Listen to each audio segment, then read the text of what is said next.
Ringa has more from Kinshasa. According to locals, there was a Lendo militia allied to the Congolese government attempted to recapture the village from the M23 rebels, sparking the clashes. A bomb fired by one of the warring factions killed 7 civilians, including 4 children. From bureaus worldwide, this is FSN. From the studios of Extreme Sports in Hastings, Nebraska, we present Huddle Up, a great way to start your day with all the news, weather, and sports you need, interesting interviews, and friendly conversation from two guys that go together like Scooby and Shaggy. Mike Will and Tyson Havronic.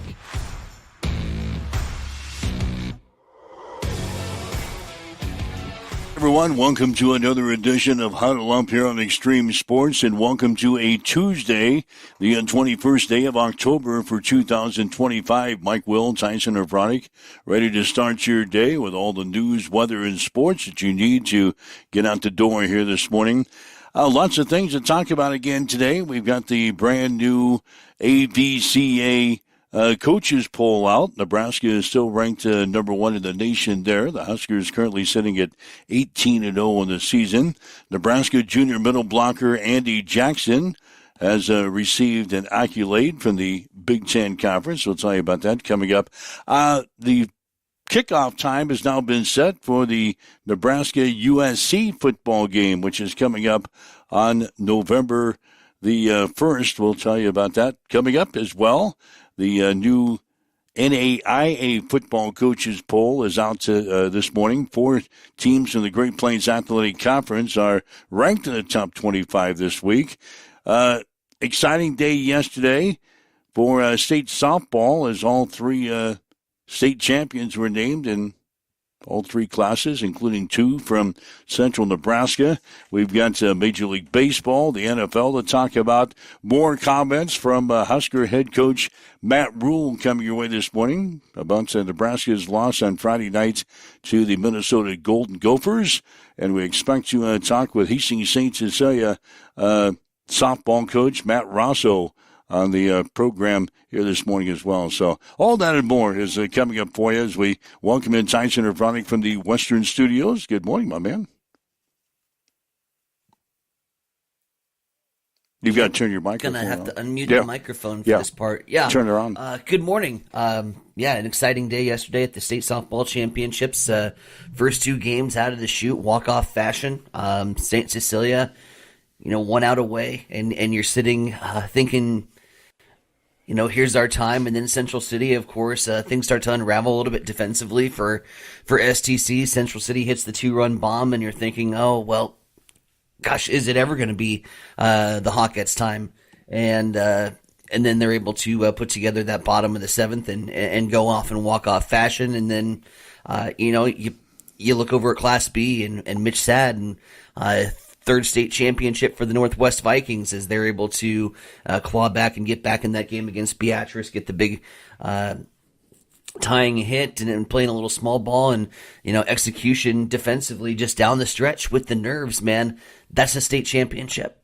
And the teams that can play through and execute those plays with the nerves are going to hoist that title. And from a simple sacrifice bunt, trying to give yourself up that gets 2 people on, and then on the shallow fly ball that could have been a bang play at the plate. I don't even know if Mitch would have sent her on a fly ball like that, but as soon as it's dropped, then the winning run comes across to score, and Northwest is able to knock off Beatrice and win their 3rd title in 4 years. So just incredible, incredible day for the sport.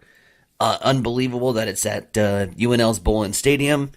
And just what an opportunity for those kids, and what a moment for 2 local teams as they shine brightly on the 281 corridor over at the capital city. Class A was won last night by Lincoln Southwest. So there you have the state champions. He kind of stole my thunder away from me. Hastings St. Cecilia, Northwest, and Lincoln Southwest, the state champions yesterday in softball. The Toronto Blue Jays, they are headed to the World Series for the first time since 1993. Toronto winning their game over Seattle last night, 4-3, to claim the American League Championship Series, 4-3. Yeah, another great baseball game with the Jays and Mariners, and Julio Rodriguez hits the 2-run shot early, gets Seattle on the board, and then the big seventh inning came for the Blue Jays as the Blue Jays are able to get a couple aboard. George Springer with the 3-run blast, and I want to say, I mean, there was a stat line on that. Like, the Blue Jays had became the first team in the modern day postseason era to hit a multiple RBI home run to retake the lead, and ultimately that would be the game winner for Seattle as they cleared the deck and were able to get the bullpen performance, that last at bat with Julio Rodriguez at the plate and the slider outside, and get some swinging. Toronto heading back for the first time since the days of Joe Carter.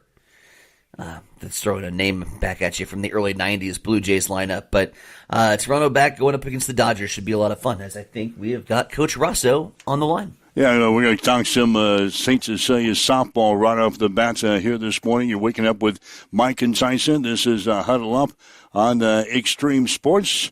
For this Tuesdays, we welcome in the head coach for the St. Cecilia softball team, and Matt Rosso. Coach, good morning. How are you? Good. How are you? We're hanging in there. Exciting day yesterday in Lincoln. St. Cecilia capturing their first ever state softball championship, and it was an exciting one for your girls down there in Lincoln. Yeah, we had played Central City earlier in the year, and I think we knew it was going to be a tight one. But the way the way it played out, I just can't still believe it. We kind of gave it away, but our girls just came right back and took it and won at the bottom of the seventh. Coach, let's talk a little bit about that seventh inning there and just kind of your emotions, maybe your mindset as things kind of unravel for you at the top half. Central City comes and grabs the lead, gets the 2-run shot, but then the STC resilience shows off. From your standpoint, what's going through your mind in the dugout during that run?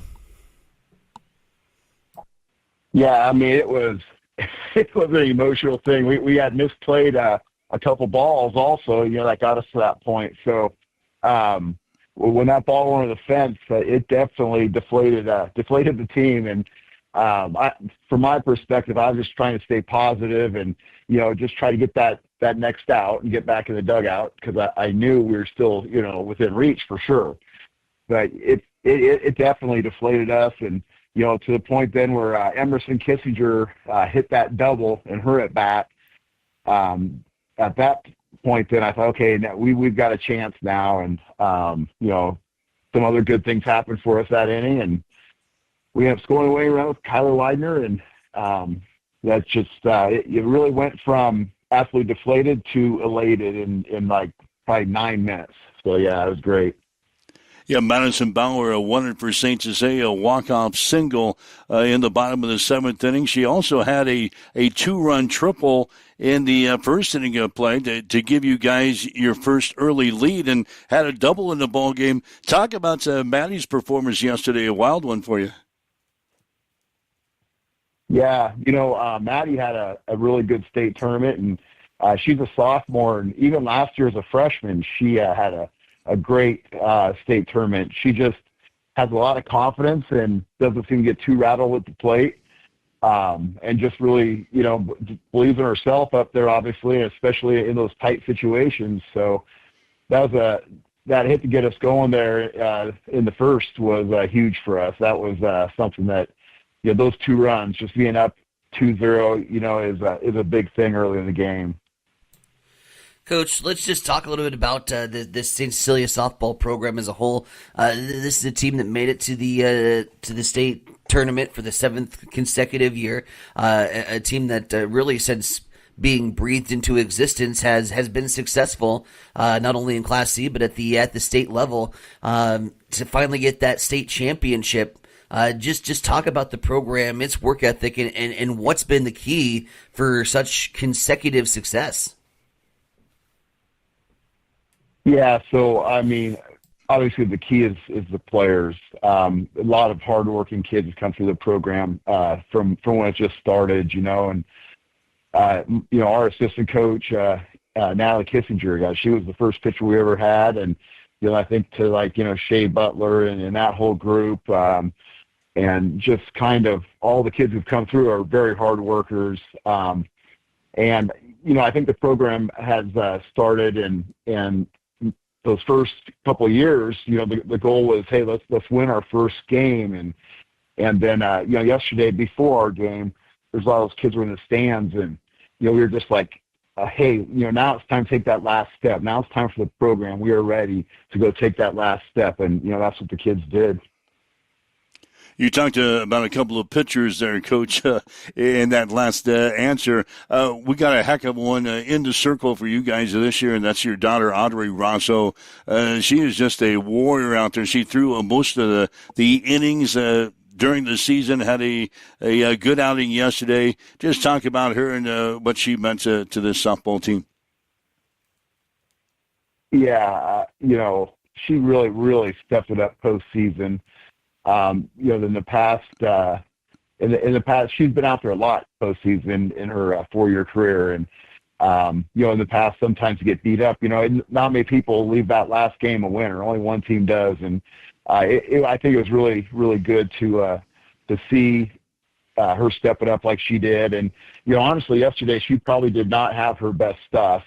There's a couple of spots where she got a little frustrated, but she just kept on going and just focused and does not show much emotion either way out there. And Coach Kissinger was working hard in between innings to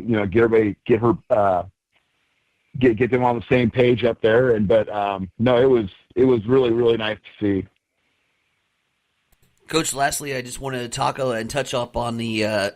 You mentioned the following, and even some alumni that were back and in the stands and putting eyeballs on this team, and you could just tell by the images on TV that there was a lot of blue back there at Bowling Stadium yesterday, and it has been. I mean, since the start of this program, this is something that's immediately been embraced by the St. Cecilia fan base, by the parents and administration. Talk about the support and the love that the St. Cecilia community has for this softball team, especially in October. Yeah. It's I think that when the program started, a lot of people who maybe weren't exposed to it came to a couple games, and I have several friends who have told me how great it is, and they got to their first games, whatever, once the program got started at St. Cecilia. But yeah, our support, student section yesterday, and all the fans that came up. I mean, it's just been great since day one. It's something that just kind of, for, like you say, we're in our 8th year, and it's really, been very accepted in the school, and we have a huge following and a lot of school pride behind all of our activities at our school. And as you look up and down the roster, Coach, you're not done yet. I don't think. This is a very young softball team. You got a lot of youngsters that saw a lot of playing time throughout the year, and obviously they'll be looked to for next season. But this is still a pretty young softball team. Yeah, I mean, obviously we lose, the 4 seniors is pretty huge, but there's definitely some young talent coming back, and I mean that was a big thing this year is all 16. I mean, I told the kids over and over that there's any one of you 16 could start for most of the teams we play. So there is definitely some depth, and there's some young players coming up, and some young players, like you said, who got some key time this year, and should be more experience coming into next year. All right, man, thanks for spending a couple of minutes with us. Thanks for giving us an exciting season. It was a pleasure covering you guys during your state tournament run, and it was an exciting day yesterday. We got our first state championship. That's definitely got to feel good. Yeah, no, and thank you for all the coverage too. I really appreciate it. All right, Coach, thanks a lot, and enjoy your day. I know it'll be a good one for you. Yeah, yep, thank you. All right, Matt Rosso, he's the head coach for the St. Cecilia softball team. Again, the Hawkettes scoring a couple of runs in the seventh inning of play and come from behind effort. They beat Central City yesterday by a score of 5-4. We talked about Maddie Bauer, 3 for 4 at the plate yesterday with 3 RBIs. Audrey Rosso, the winning pitcher in the ball game. She threw all 7 innings like she has most of the season, giving up 5 hits and 4 runs, had 6 walks and 6 strikeouts as she throws 125 pitches in the ball game yesterday. But Hastings St. Cecilia winning their first ever state championship in softball as they knock up Central City yesterday by a score of 5-4. So an exciting day. A great atmosphere, too. You mentioned the Tyson, a great atmosphere at Bullen Stadium in Lincoln. We were in Omaha last year for state softball, and they move it to Lincoln. A great atmosphere and a good setting for the state championships, obviously. Yeah, I'll be honest. I mean, and that was one of the things, and I preach and will defend Hastings to the death as the host of the state tournament. And honestly, I'm very happy with the way it's currently been done. But I remember when they first just made that move, and they said that they were going to play games in Omaha and play games at UNL for the championships because of the ability to put that game on TV. I sort of scoffed at it because we still had the ability to, albeit run a lot more cords, to put those games on TV right here at the Bill. But then you look at it and you see the images that you saw yesterday, and then the crowd behind home plate and right on top of the action, and you get it, and the atmosphere for the girls, and that's what you got to remember. Ultimately, is it's for the players and playing at the home of the Huskers, at the home of the Mavericks, D1 colleges, and using those facilities and those dugouts. You get it, and what a reward for those girls after a long season, a short season, albeit softball. I mean, it's one of those that you blink and you snap your fingers and softball's done. But a reward for all the hard work and championship work. And so gold looks good on STC. I know we're blue and silver, but I think gold looks pretty good on them too. And so congratulations to the Hawkettes on a state championship. All right, waking up with Mike and Science Center this morning. It's Huddle Up on Extreme Sports at 7:17. A couple of other notes we want to get to. Lamar Jackson, quarterback for the Baltimore Ravens, is still not practicing. They got out there yesterday, and Jackson was missing for the struggling Ravens. So his status for his Sunday's game against the Chicago Bears is still uncertain. He's nursing a right hamstring injury. The Ravens are currently 1-5 on the season, tied for the worst start in the franchise's 30-year history. Jackson has missed the last 2 games, and the offense has scored a total of 13 points behind backup quarterback Cooper Rush. So they're hoping Lamar will be back, but it looks a little iffy right now. He did not practice with the team as they got their preparations underway for Sunday's game against the Bears. I need him back. He's my quarterback.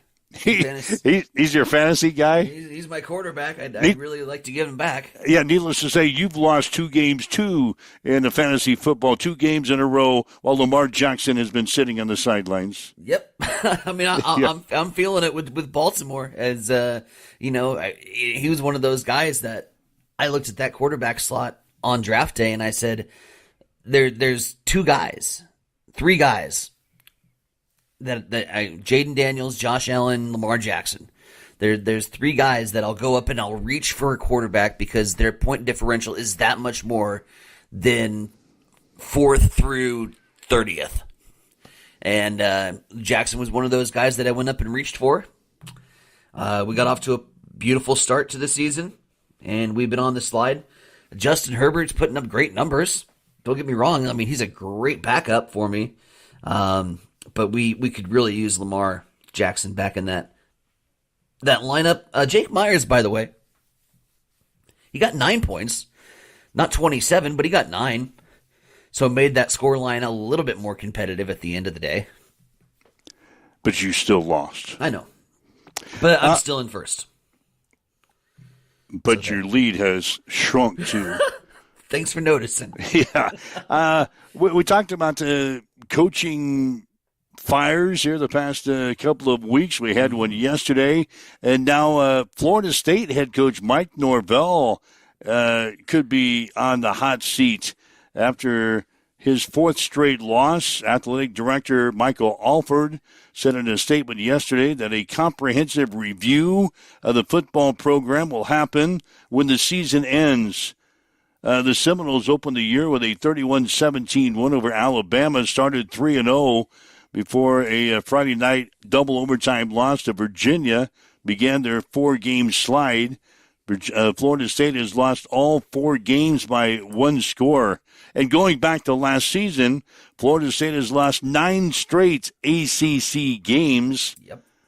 Florida State is off this weekend. They're going to be playing Wake Forest on November 1st. So keep your eyes on Florida State. Mike Norvell could be on the hot seat. Of course, Florida has already got an opening down there. So the Sunshine State has got a possibility of a couple of openings in their coaching ranks. Florida State was the one that I put the initial eyeballs on. They had such a miserable season, and it was Norvell basically dumping the entire staff and bringing in new. One of those new, of course, Coach White with Nebraska's defense, which, God, did we miss tackling. But they get the pass, right? Like, they got a 6-week extension essentially on the hot seat after they went out and beat Bama. A Florida State team that was miserable and turns around, picks up a big win, got a couple right out of the chute, and I think that kind of gave them a pass. But it's back to Florida State misery as of late. All right, so there's a couple of things going on in the sports world here today. Let's see what else is going on. We need to touch on. We mentioned the softball champions being crowned yesterday, so the softball season is over, and now football will be winding down. We've got the final games of the regular season for classes A, B, and C coming up this week. The playoffs, first-round pairings for the playoffs are set in Class D. And during the break, I'll grab the brackets. They're stuck over here in my other side. Yeah, on the other side of my office. I'll grab those for the second half of the show, and we'll kind of take a look at those as well. Classes D1 and D2 will start their playoff run on Thursday. They're doing a little something different this year as well, as they're seeding all 32 of their teams. So some interesting matchups coming up in the opening round of the state playoffs. We've got teams heading from the west all the way to the east and vice versa. But that's what they wanted. It's been a long time coming. It's been a long time coming since a full 32 seed tournament instead of that east-west split, and it just makes things messy. I still don't know, and in fact, I got into a conversation with somebody over the weekend. Yeah. I still don't know why we need 32 teams. Oh, yeah, dude, thank you. You know, why don't they play another regular season game this week and do it like everybody else? Mm-hmm. I know some of those smaller schools want to get into the state playoffs, but seriously, you are 3-4 or 3-5, and you're going to get into the first round of the state playoffs. Yeah, you'll have a T-shirt that you qualified for the state playoffs in 2025, but come on. A T-shirt with your schedule that shows you getting blown out by 60 in 4 of those games. Like, nobody's proud to wear that T-shirt. Come on. I'm with you. And in fact, I'm going to take it one step further. I'm going to take it one step further than 16. It's playoffs, man. It's playoff football. And I'd say 16. I'd even go as far as to say 8. But I'll settle with 16 because I know that I scream 8 and they're like, whoa, that's not fair. But it's 8, it's 8 in every other sport. Is it not? No, we're going 16. No, it's 8 in every other sport. Go softball. Oh, okay. State championships. 8. I'm saying the football 8. playoffs. 8. Football playoffs, we have 16. Well, we could use 8. Wow. You are taking an It's 8 additional in every step. other sport. I'd settle for 16. Yeah, the 32 for classes D1 and D2. That needs to go bye-bye. It needs to go bye-bye. Yeah, they've always stayed with that. And Nothing like a 64-0 playoff game. And why can't classes D1 and D2 follow everybody else? They've got their own rules. They got their own playoff system. I mean, it is 3 less guys. It is smaller schools. Who cares? I love the 80-yard field. I know that. But, I love football in a blender. But when we get to some of these matchups, I'll Oh, no, I get it. And I know I'll tell exactly what you're saying. Yeah, so we'll dive into that here in a little bit. If you'd like to chime in with us, something we've talked about this morning, something on your mind, go ahead and give us a call, 402-834-1330, 402-834-1330. That's the Hamilton Telecommunications fan line. If you'd like to leave us a message, we're monitoring those comments as well. So, good morning. Thanks for joining us. Little E. Why are you laughing? Little E says, don't knock the T-shirts. Of course he does. Yeah, he's printing them. He loves printing those. Don't knock the T-shirts. Those 3 and 5 teams. Playoff bound. Amber says, all hail Mahomes. Best quarterback, or best draft pick for quarterback. Okay. Then Ryan Martin says, 7th inning in Game 7. An electric atmosphere. Such a swing of emotions. Seattle's manager going to be doing some thinking today. Did he overtinker with the pitching change to go for the right pitching matchup, the lefty matchup? Springer hits the bomb. That's going to be the discussion: is should they have pulled the trigger on the pitching swap that ultimately led to the 3-run homer? So there you go. Don't knock the T-shirts. Don't knock the T-shirts, little E. All right. Yeah, it's 7:27. Waking up with Mike and Tyson here this morning. This is Huddle Up on Extreme Sports. From the studios of X.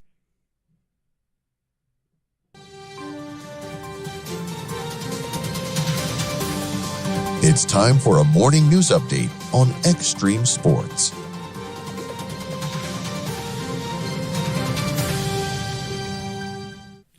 Well, a nationwide internet outage causing problems for many Nebraska colleges yesterday. Amazon Web Services experiencing a widespread outage that began early yesterday and took down a number of popular services, including Amazon Prime, Snapchat, and Canvas. Canvas, which is the learning system that is used by thousands of school districts, colleges, and universities, including CCC in Hastings. It was a rough day yesterday, but they believe as of last night that the outage has been restored and we should be good to go today. Anyways, next topic. Casino gambling revenue in Nebraska continues to grow. But the picture for the Nebraska Lottery, not so much.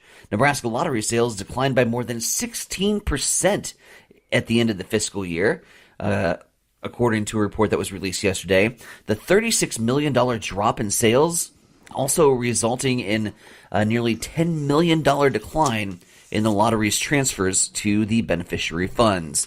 And a former Webster County Sheriff's Office deputy has taken a plea deal and pled no contest to charges of possession of child pornography. 30-year-old Zachary Pohlmeyer has been charged with 5 counts of possession of child pornography. Pohlmeyer would plead no contest to the first 3 counts of possession, with the last 2 being dismissed by the court. Sentencing in the case has been set for January 7th in the Adams County District Court. It is coming up on 7:30. With that, we will swing things over to you, Mike. What's going down in sports? Well, Nebraska is still ranked number 1 in the latest AVCA coaches poll. The Huskers are 18-0 in the season. Texas is second, followed by Kentucky, Pittsburgh, and Stanford. Rounding out the top 10 are Arizona State, SMU, Louisville, Texas A&M, and TCU. Purdue is 11th. Wisconsin is 12th. Penn State 18th. Minnesota 20th. USC 22nd. Indiana 23rd. And UCLA is 25th. Creighton checks in at number 13. Nebraska junior middle blocker Andy Jackson has been named the Big Ten Defensive Player of the Week. Jackson was dominant in Nebraska's wins over Michigan State and Michigan last weekend with 10 blocks. It's the second time that Jackson has been named the Big Ten Defensive Player of the Week. She also collected the accolade on October the 28th of 2024. The Big Ten Conference has announced that Nebraska's November 1st football game against USC will kick off at 6:30 and will be televised by NBC. The matchup with the Trojans will be Nebraska's first appearance this season on NBC. Nebraska's game this week against Northwestern will kick off at 11 on FS1. 4 teams from the Great Plains Athletic Conference are ranked in the latest NAIA football coaches top 25 poll. Dordt is in at number 7. Morningside is 11th. Concordia is 23rd, and Northwestern is 24th. Grandview of Iowa is ranked number 1. Midland is receiving votes. After 7 consecutive trips to the state softball tournament, Hastings St. Cecilia has finally won the state championship. The Hawkettes claimed the Class C title yesterday with a 5-4 win over Central City. Maddie Bauer won it with a walk-off single after Central City took the lead with a 2-run homer by Juno Ryan in the top of the 7th inning. Bauer finished with 3 hits, including a 2-run triple in the first inning to give St. Cecilia the early lead. The Hawkettes finished the season at 29-6. In the other games, Northwest scored 2 runs in the bottom of the 7th inning to beat Beatrice 4-3 in the Class B state championship game. It's the 3rd title in the past 4 years for the Vikings. Lincoln Southwest won Class A with a 4-2 victory over Millard North. The Toronto Blue Jays have won the American League Championship Series with a 4-3 win over Seattle last night in Game 7. Toronto will play the Los Angeles Dodgers in this year's World Series beginning Friday. It's the first time the Blue Jays have been to the World Series since 1993. And in the NFL last night, Detroit beat Tampa Bay 24-9, and Seattle defeated the Texans by the score of 27-19. That's a check on your sports headlines. It's 7:32 now on Extreme Sports. It's time for a morning weather update on Extreme Sports with Chief Meteorologist Tim Jones. Tuesday brings more fall weather with highs in the low 60s, plenty of sunshine and breezy conditions once again. Northwest winds 15 to 20 with gusts in the mid-20s. Tonight, we'll dip down into the mid to upper 30s. There is a frost advisory in effect, and we'll warm up. Still have plenty of sunshine on Wednesday and a high of 66. Not as much wind on Wednesday either. Thursday, high of 65 and sunny, and 50s and rain on Friday. Right now in Hastings, as you wake up, get going, we've got west winds at 14.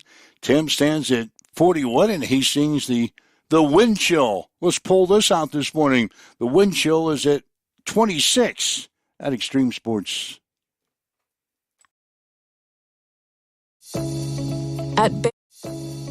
At Bamboo Spa and Wellness Center in Hastings, you can now experience the Balancer Pro lymphatic system, a relaxing, touchless treatment that works while you simply sit back. Using the principles of manual lymphatic drainage, it helps flush out swelling, reduce toxins, ease muscle soreness, and promote total body wellness.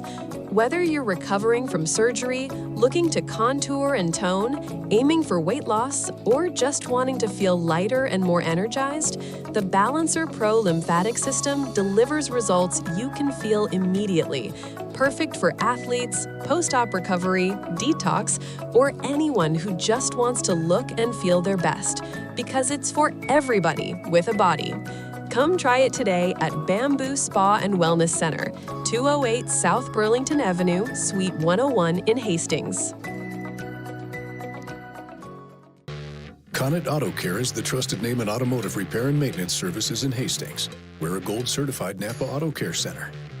Our ASE-certified technicians have the Blue Seal of Excellence, receive continuous training, and are committed to providing the best service your vehicle can get.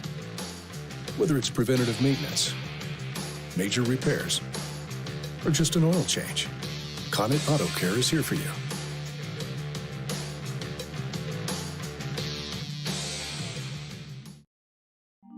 Join us at Maledivis Winery for The Day the Internet Died, a hilarious mystery dinner that you become a part of. Hey, this is Mick inviting you to get your tickets for 2 unforgettable nights, October 18th and November 8th. Gather your friends, enjoy a great meal, crack the case before dessert. Seating is limited, so get your tickets today at MaledivisWinery.com, and don't miss the mystery that everyone will be talking about, The Day the Internet Died. Get your tickets online at MaledivisWinery.com, St. Paul, Nebraska. Get ready for the ultimate trivia experience with Extreme Sports Trivia. Play from anywhere at home, on the go, or at your favorite bar or restaurant. Compete live against players from all over in real time, answering questions across categories like sports, pop culture, Marvel, and more. Want to see how you stack up? Track your progress with live leaderboards and aim for the top spot. It's free, fun, and super easy to play. So what are you waiting for? Sign up today at extremesports.com trivia and start playing now. And keep an eye out. We're coming soon to a bar or restaurant near you. All right, Mike Wills, Heinzen Bronick with you. It's a Huddle Up on Extreme Sports for a Tuesday. Again, thanks for joining us, whether you're listening on our website at x-streamsports.com, maybe on your smartphone with our free mobile app, your smart speaker, Roku TV, Facebook Live, YouTube, Twitch, wherever you're listening to us. Thanks for joining us as we get you through another week. I'm an idiot. So the second half of the show is going to be without coffee. As during the first half of the show, right before we went on, I was brewing myself a fresh batch to be ready for the break. Well, in all of the hustle and bustle and everything that we had going on, trying to line up Coach Rosso and get him ready to go and get all the news prepared, I forgot to put water in the damn machine. It brewed nothing. Did you stick some water in it?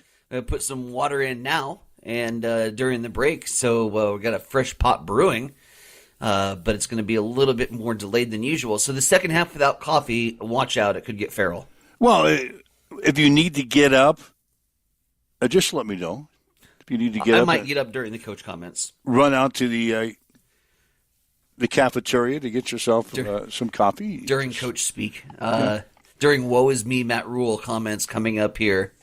And then I have some thoughts from his Monday press conference. I thought you would. I thought you would. You kind of went off on him yesterday. We didn't get started. Well, not him in general. Just Nebraska football. Just Nebraska football. But he's the leader. He's the coach. Right. He told you that yesterday. He's the leader. He's taking a lot of accountability. Unnecessary accountability, I feel. But let's get into playoffs, shall we? You want to talk? Pick up your sheets. I got my sheets. Yeah, the classes D1 and D2 will start their playoff runs on Thursday. Sutton in Class D1 will be playing at home against Bloomfield. Sandy Creek has a home game against Exeter Milligan Friend. That's a game that we had basically at the end of the season when the Cougars blew out EMF. Mm-hmm. Alma has got a road game playing at Plainview. Those are the teams that we've got in Class D1. But to go back to what we were talking about, the number 32 seed in Class D1 is Boyd County. They're 3-5 on the season. Mm-hmm. You've got Boyd County at 3-5. You've got Meade at 4-4. You've got Kimball in there at 4-4 in Class D1. You've got Stanton. They're at 3-5. They're the number 29 seed. Exeter Milligan Friend, the number 30 seed. They are 3-5 on the season. Clarkson Lee, the number 27 seed. They are 4-4. Then you've got Elkhorn Valley, the number 31 seed. They're 4-4. That in Class D1. The D2 matchups, Lawrence Nelson, they've got a home game against Osceola. They're 4-4. Franklin gets in to the Class D2 state playoffs. They are 4-4. They're going to be playing at Hitchcock County. You've got Deschler. They're going to be playing at Elm Creek on Thursday. Wilcox Hildreth, they are 4-4. They're going to be playing at Central Valley.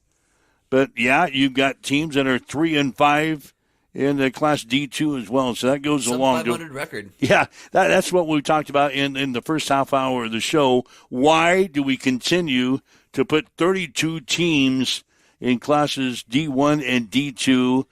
Hell, just play another regular season game and get down to the 16 teams like everybody else. Right, and preferably have all those teams in the playoffs with sporting a winning record. That would be a good start. Play that extra game. You get to the magic number 5, kind of like bowl eligibility, right? You get to 5, you know you got a chance to make the postseason. Yeah, a lot of these because you're 5-3. Yeah, a lot of these games are blowouts. In the occasionally you'll get a good game. Occasionally you'll get a good game in the opening round of the state playoffs or D1 and D2, but for the most part they're either rematches or blowouts. There are outliers. There are those scenarios, and really the round of 16 is when it shows up. Not so much in the round of 32, but there's those times where you just have a team that had a district that was super loaded. You know, there's times where you see a team with 5 wins, and you're like, oh, big upset, 5-3 takes down an undefeated. Well, no, that 5-3 has 3 teams that are in the quarterfinals that were on their schedule that they played within a touchdown, right? There's those scenarios that sometimes build, but 16 would be an admirable start for 8-man.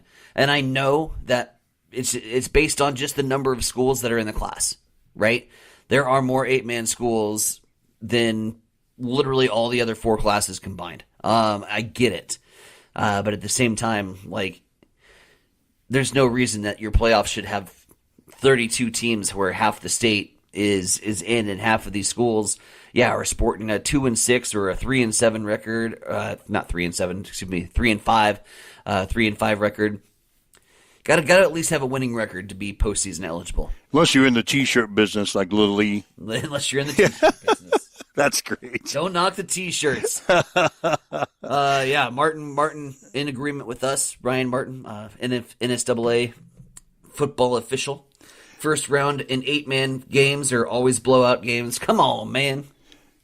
And I don't think that's going to change because there's been no discussion, at least what I've heard, no discussion about changing that. No, it's just us. It's just us in the media that gripe about it. Yeah.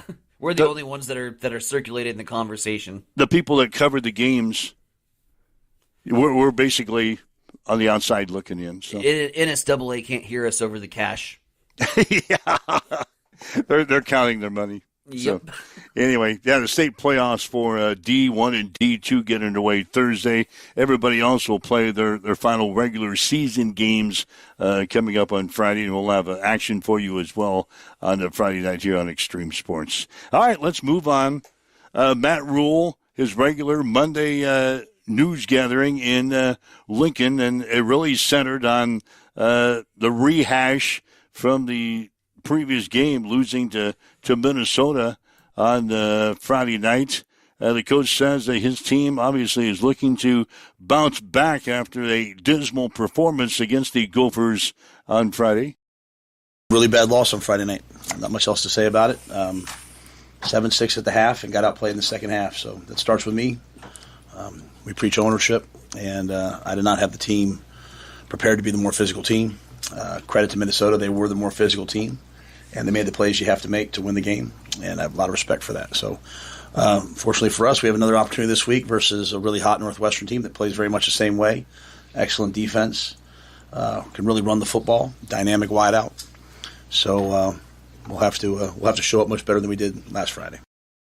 And the coach says, looking back, his team had plenty of chances against the Gophers on Friday. I'm not going to make any excuses for our team, and I said it all falls back on me. You know, we it's the first time since I've been here we didn't get in the end zone. We had opportunities. We had guys open. We didn't hit them. We had guys open. We didn't have enough protection to get the ball to them. You know what I mean? It was just not good enough at all. And that rests on our shoulders, and if our player, on my shoulders, and if the players are who they say they are, which I believe they are, then the rests on their shoulders too. And so there's one that one of the last sacks was empty protection where the back has to get out, and back didn't hear the protection. So that was a missed assignment of audibly hearing it. But our guys know what to do. We're not fooled. There's not they were blitzing the back and bringing the guy who has the back end man across. Same thing that Iowa did last year. We were in Boston College. We were flipping the protection into it. So we didn't play nearly good enough. We have all the tools to handle that. We just didn't do it.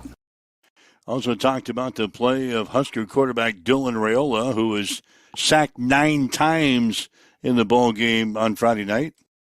I thought he avoided a lot of them, to be quite honest with you. I think there was probably avoided another 4 or 5. I think as a quarterback, I think all quarterbacks have to always take it upon themselves to not get sacked, right? Like, I've got to get the ball out. I've got to change the protection. I've got to do something. So that's the way Dylan thinks. That's the way we think. With that being said, he was under duress. So to me, that falls on Dana. It falls on Donnie. It falls on me. It falls on the players. I mean, I've never, 9 sacks. I mean, there's nothing else really to say. Just can't happen. The coach says it's pretty simple. Nebraska simply did not play good enough in the ball game against Minnesota. I'm pissed off. I'm pissed off at the coaches. I'm pissed off at myself. I'm mad. So, yeah, I don't know how to say it any other way other than that. To be quite honest with you, we didn't. Emmett ran the ball hard. They blitzed us. We never made them pay. We got some big sets a couple times. We ran by. We have the ball in the red zone twice in the first half. You got to score 2 touchdowns. It's a pretty simple game to me. Run the ball, stop the run, protect your quarterback, affect their quarterback. Don't beat yourself with penalties. We get down the red zone. We dive on a guy's head. We get a targeting call. I mean, we have them up to 4th and 3. We get a defensive holding. You can't beat yourself with penalties. We haven't taken the ball away on defense in 2 weeks.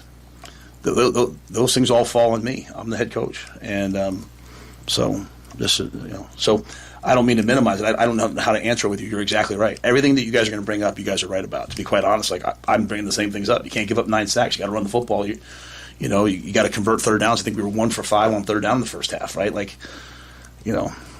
if they're going to blitz you, then you have to get the ball. But they also sacked us in a 3-man rush. They all, so it's not any one thing. It was just bad football. And the coach was also asked if his team was focused on this game.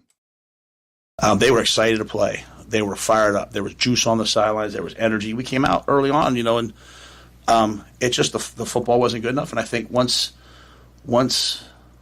Minnesota started to assert their physicality, I don't know that we were ready for a fist fight. I think we thought it was going to be a little bit easier. That's sad to say, but that's why it falls on me. A lot of times get up here and say this is my fault.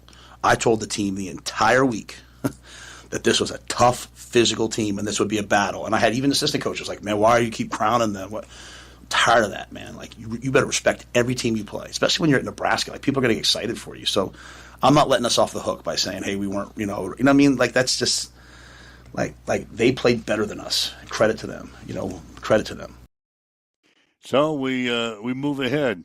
It's Northwestern coming up this week, a team that is 5-2 on this season. They beat Purdue last week by a score of 19-0.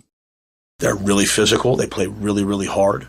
They run the football at a really high level. You know, they lost the first game of the year, and then they lost to Oregon, and then since then they're on a tear, you know, and they shut out. You know how hard it is to shut people out in college football, and they shut out Purdue last week. Coach Braun's done a great job since getting there. They play really, really sound defense. They've got a great pass rush. They're physical up front. Like I said, they're averaging, I think, 190 yards a game. They're 6th in the Big Ten in rushing. They got a wideout 17 who no one can cover. He gets most of their targets. They don't beat themselves, so it's a repeat of the type of team we played last week. You know what I mean? So we'll find out about ourselves this week. All right, there you go. Additional comments from Matt Rule at his Monday press conference, pointing the finger a lot to himself, which he hasn't really done in his first 3 years at Nebraska. Kind of a different tone of his press conference yesterday. It's unnecessary to take that much accountability. At the end of the day, the quote that gets me and the quote that gets me fired up is when he said, we didn't play good enough. It wasn't good enough. The football wasn't good enough. And when the football's not good enough, you find somebody that can make it good enough. You go to the next man up. And I'm so sick and tired of having these losses because we're not immune to them.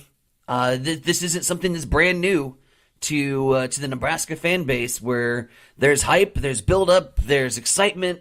We're going in such a positive direction, and then we run into a wall. And we ran into a wall against Minnesota, and that wall typically derails the rest of the season, and then we try to scrap across one win. And every year that's happened, for some magical freaking reason, the players that are responsible for the football that aren't good enough are still playing. The depth chart doesn't change. The loyalty is so thick. And we continue to march out what has been described as football that isn't good enough, and yet we continue to see the same 11 guys on the field. You want to send a message to your team. If you want to really send a message that what happened last Friday is unacceptable here, and unacceptable in major college football, then you sit his ass on the bench. You move it to the next man up. An offense that generates 6 points. An offensive line that was less than Swiss cheese. I would have thrown 5 pieces of Kraft out there as opposed to what we saw. And so you make wholesale changes. You bring in a new unit. You bring in new guys. Somebody, please, that can block and hold a block for more than a second without getting a freaking holding call. If you think that superstar, the crown, the kid, the prince of Nebraska football is still the guy after 6 points, and you haven't given the second man up even a half of a look in real-time game scenario, other than Akron, which isn't a game, then you go next man up. You want to send a message that last Friday is unacceptable and we move forward as a program, you shake it up. You shake up that depth chart. You bring in new guys. Somebody that goes and lays a block. Because in the real world, guess what? These kids that are making millions of dollars now in college are going to find out real freaking fast that if you don't do your job, you get fired. That's what happens in the real world. That's what happens in the NFL. Your life as an NFL quarterback is a pick six away from getting benched and being replaced by the next guy and having him be the quarterback that takes you to the Super Bowl. You lose your job if you do not execute, if you don't do your job. That's how it works. I can't go to CCC and just say, well, I'm just going to mail it in today. I'm going to mail it in today because it's a Monday. If I did that religiously, I wouldn't have a job at CCC. I'd be fired. You got to go bring A game every day. And I'm saying that from the coaching staff perspective, man, I don't care how loyal you are to these guys. I don't care how much you love these guys. You got to say, hey, man, you're not executing your job. I'm going to sit you this week. And I'm going to make you think about what you did. And if you really want that job, go back and earn it in practice next week. But you failed. You failed me and you failed your teammates. And you got to take some accountability. And the shit that they're just kids, they're not kids anymore, man. They're getting paid. They're getting paid to play football. They are making money being here. So throw that kid crap out the window and hold these players, instead of the coaching staff, instead of turning around and woe is me, have some accountability on the players. Put it on them, bench their ass, next man up, and let's kick the shit out of Northwestern this weekend. Wow. Did you practice that overnight or what? No, actually, that was totally off the cuff. Your emotions are spilling over again. We'll have the depth charts in a day or two. We'll find out if any changes are being made. When you're talking about sacks that Dylan maybe avoided 4 or 5 other sacks, if our quarterback was sacked 14 or 15 times in a game, can you imagine that? My quarterback just got sacked 14 times in a game. That'd be a record. It's like, is there anybody up there blocking? Yes. Is it just a free-for-all? They snap the ball and they go chase after your quarterback, and we got to him 15 or 14 times? I told you, put 5 pieces of cheese out there. at least the defensive lineman might look down at the piece of cheese for half a second and go, oh, what's this? Should I eat this? Is this good cheese? Yeah, they might stop and take a moment to have a slice or two of cheese. And you can't run with a mouthful, so yeah. Yeah, but he's pissed off. He should be, but he should take that aggression out on the depth chart. Yeah, we'll see what happens. You gotta shake it up. Because if you're the same team out there, I bet you don't see 5 changes. That would be highly disappointing. I bet you don't see 5 position changes on the depth chart this week.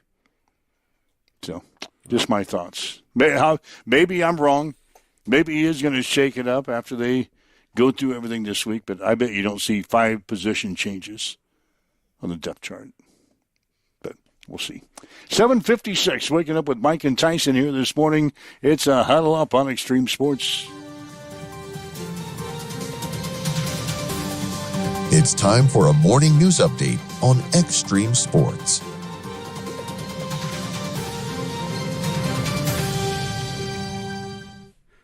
A former Webster County Sheriff's deputy charged with possession of child pornography has pled no contest following a plea deal. 30-year-old Zachary Pohlmeyer has been charged with 5 counts of possession of child porn. Pohlmeyer would plead no contest to the first 3 counts, with the last 2 being dismissed. Sentencing in the case has been set for January 7th in the Adams County District Court. While casino gambling revenue in Nebraska continues to grow, the financials for the Nebraska Lottery, operated by the state's Department of Revenue, is a little less rosy. Nebraska Lottery sales have declined by more than 16% during the fiscal year, and according to a report that was released Monday, the $36 million drop in sales has resulted in nearly a $10 million decline in the lottery transfers to the beneficiary funds.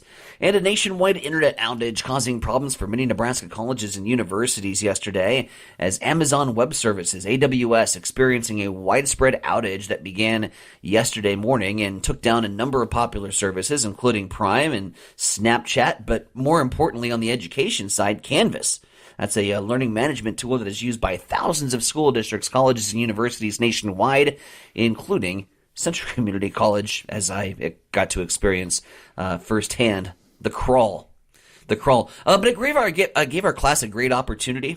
We didn't have a lot of the fancy features, bells and whistles that we normally do, Mike. Yeah. So I got to use take the day to talk about War of the Worlds and Theater of the Mind, and here's what happens when you don't have images to look at. So it all worked out okay. 2 minutes till 8 o'clock. Yes. I was just say in sports. 2 minutes till 8 o'clock. Yeah. Nebraska is still ranked number 1 in the latest AVCA coaches poll. Huskers are 18-0 in the season. Texas is second, followed by Kentucky, Pittsburgh, and Stanford.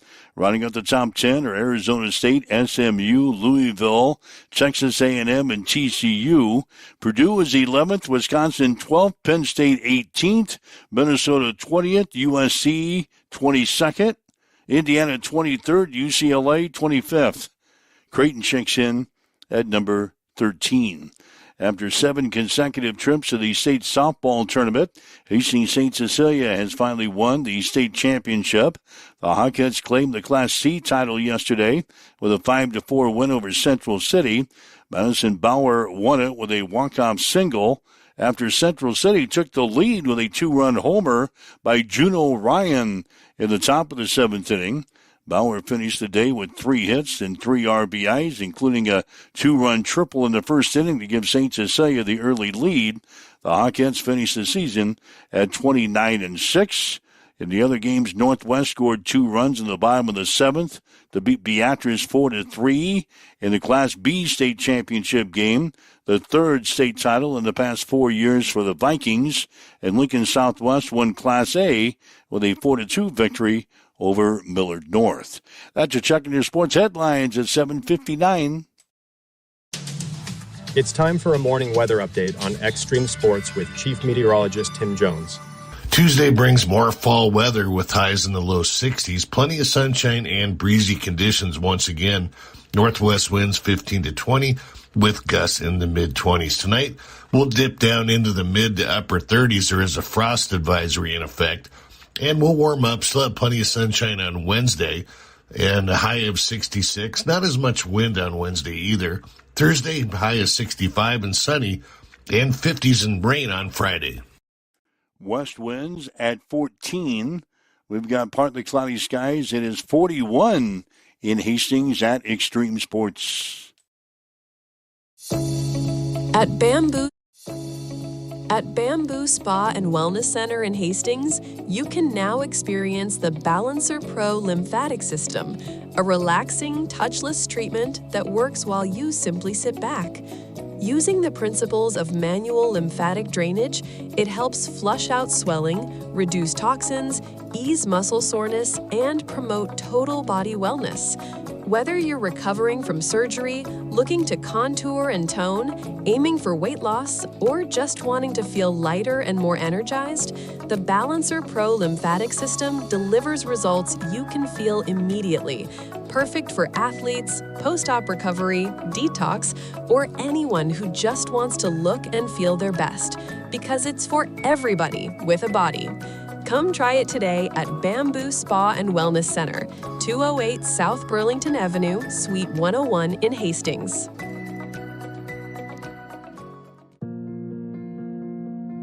I'm John Butler, funeral director and owner at Livingston Butler Volland Funeral Home and Cremation Center in Hastings. And I'm Nikki Butler, the advanced funeral planning specialist. Whether you choose a traditional service, cremation, or a unique memorial service, our experienced staff is here to help guide you through every step. Visit us at lbvfh.com to learn more about our services and how we can support you. Livingston Butler Volland Funeral Home and Cremation Center. We are here when your need is greatest.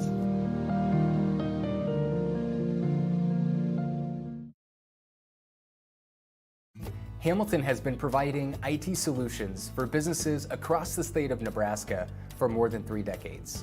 We know that Nebraska businesses are a driving force of support for the communities in which we live and work. We keep them connected and protected by delivering cybersecurity, hosted phones, and managed IT. We are grateful to be part of our Nebraska communities and to support their technology needs.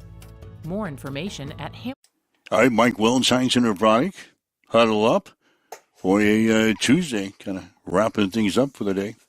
Covered a lot of topics. You got a lot of steam blown off of your mind here today. It's still going to percolate, and we'll probably have more to shave off tomorrow here on the show. But, yeah, thanks to Coach Rosso for hopping up bright and early with us here this morning and joining us right out of the chute to celebrate a state championship for my alma mater and the St. Cecilia Hawkettes picking up the win over Central City. 7 consecutive trips to the state tournament, and now a trophy to put in that beautiful trophy case over at the Chapman Gymnasium. Couldn't be a greater day to be a Blue Hawk here on this beautiful Tuesday morning. We're going to have to find some space. That's to clear some room. Athletic Director Clint Head will have to find some space for the trophy. It's pretty jammed. It is pretty jammed in there. Trophy case is pretty well jammed. Maybe we'll have to build a second trophy case on the other side of the hall. I think there's more than one trophy case already. Build some more trophy cases. Yeah, that's a good problem to have. Woodworking going to get to work today. Yes. Thanks for joining us today. If you'd like to listen to the show or maybe miss that early interview with Coach Rosso, you can download the podcast on one of our social media sites and listen to that. We had some comments from Matt Rule as well throughout the show today. Make plans to be here again tomorrow morning at 7 with the Huddle Up on Extreme Sports. Have yourself a great day. You've been listening to Huddle Up on Extreme Sports, Central Nebraska's new home for sports. Join us every weekday morning from 7 until 8 on Extreme Sports.